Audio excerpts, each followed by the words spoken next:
We are coming to the closing session, and it will be really a highlight with the presence of the Most Reverend Desmond Tutu, Archbishop Emeritus of South Africa.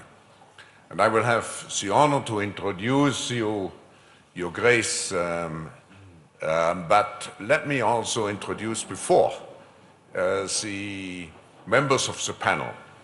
And first I would like to greet His Royal Highness, Crown Prince Haakon of Norway, John Bryant, the founder, chairman and chief executive of Operation Hope. That's exactly what we need, by the way, after. And Pekka Himanen, philosopher, Helsinki Institute of Information Technology, Finland.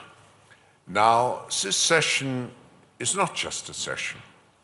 It is a celebration of an initiative which is undertaken by our young global leaders and which is really very special, very special. And before introducing His Grace, I would like to ask you, Pekka, just to describe in some words what we are talking about if we speak about the Dignity Initiative, the Global Dignity Initiative. Well, thank you very much, Klaus. First of all, it's an honor to be in the same panel with Archbishop Tutu.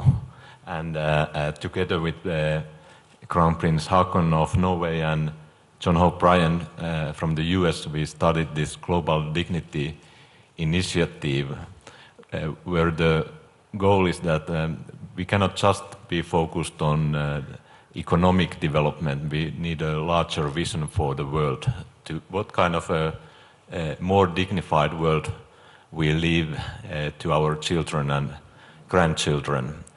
And for this reason, we have visited schools a lot, Dignity Days, a meeting with children from 12 years to 18 years. We did it also with Archbishop Tutu here in Davos on Friday. I'll just mention one example that kind of summarizes the importance and meaning of dignity. It was once we went, the three of us, to a school to speak about dignity, and they were 12-year-olds. And then one girl said that I also have an example of dignity to tell. And then she said that 2 years earlier, her own grandmother had died. And then she said that for the last days of her grandmother's life, she had been sitting with her mother on her side on the bed, holding her hand and chatting with her. And when I think about this image of a 10-year-old girl sitting next to her dying grandmother, and the last words that the grandmother hears in her life are from her granddaughter, the words, "I love you, Granny." It's very difficult to imagine a stronger image of dignity. And what I was thinking then was the question that if this 12-year-old girl could show so much dignity, how do we show dignity to this 12-year-old girl and other children and other people in general? So the question really for us is that when we tell to our grandchildren one day, what did we do in 2009? What kind of world we were creating then? What did we choose did we choose to create a more dignified world, or did we choose just our own self-interest? So this is really the question that the 12-year-old girl poses to us. Thank you.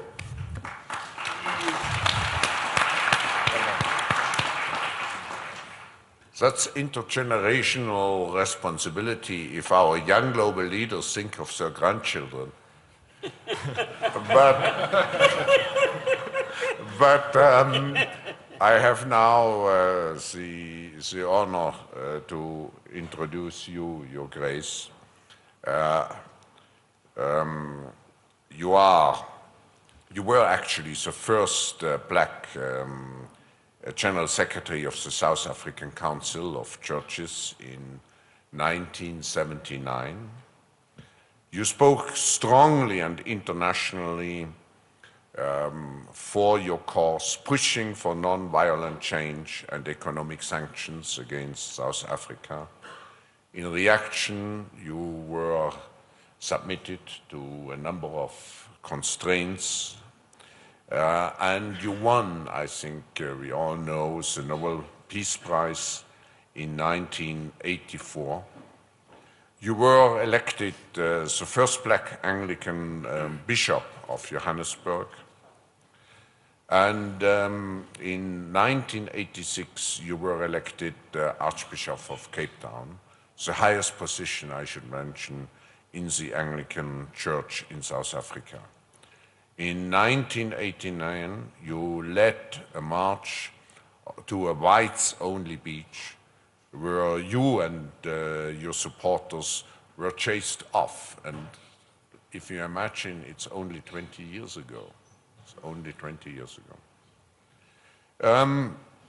Your policies, I think, for forgiveness and reconciliation, which you also pursued in your very important and worldwide remarked position as the chairman of South Africa's Truth and Reconciliation Commission to investigate apartheid-era crimes. This chairmanship, I think, has become and your point of view and your attitude in general, your commitment has become an international example of conflict resolution and a trusted method of post-conflict reconstruction. Your Grace, we are all here. It's the last session. We have talked about economic issues, about political issues, but at the end, it's a human being which is the center of everything.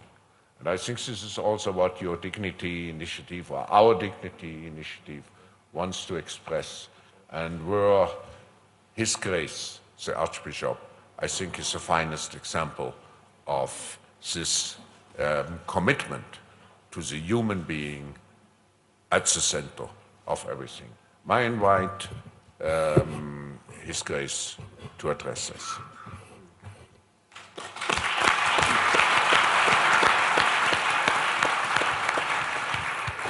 Thank you very much, Professor Schwab, and my fellow panelists. I'm a snob, so I will be name dropping very soon. Well, you know, the other day when I was with the Crown Prince of of Norway, you know, kind of thing. And thank you, all of you distinguished persons. Thank you for your introduction. One of the obvious things about me is I am old.